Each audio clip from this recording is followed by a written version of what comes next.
Hey guys! Welcome back to my channel! Grabe, I have a story for you about what happened last night. Pero before that, let's do a quick flashback sa nangyari noong isang gabi. So if you watch my vlog, I wasn't feeling well at all.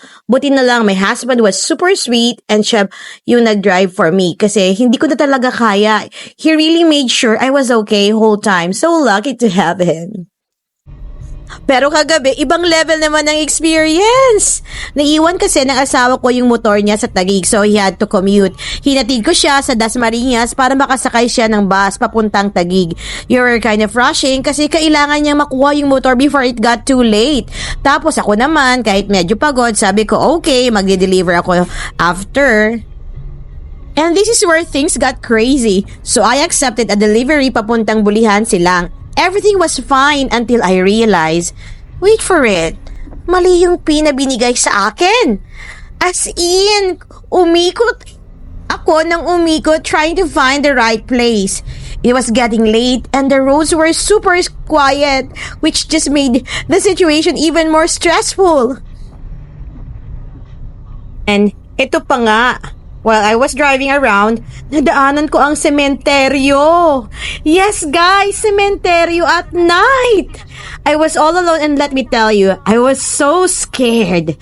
Hindi naman ako usually natakot sa mga ganon, pero iba talaga kapag gabi na. Tapos madilim pa. Yung daan, I was already itchy because of the wrong pin. And then passing by a cemetery just made it worse.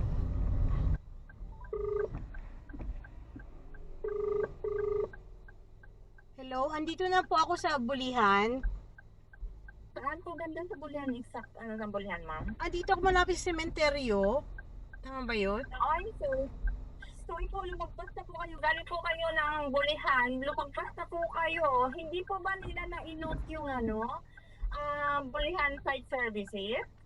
Hindi po kasi finally, after what felt like forever, I got in touch with the person who ordered the delivery and we started it out. But by that time, I was so done with the night. So yeah, kagabi was a mix of stress, fear, and frustration. Pero ngayon, medyo natatawa na ako sa nangyari. That's it for today's vlog. Thanks for sticking around and listening to my little scare adventure. Let me know in the comments if you're ever had a delivery gone wrong or a spooky experience like mine. Don't forget to like, share, and subscribe for more kwento. See you in the next vlog.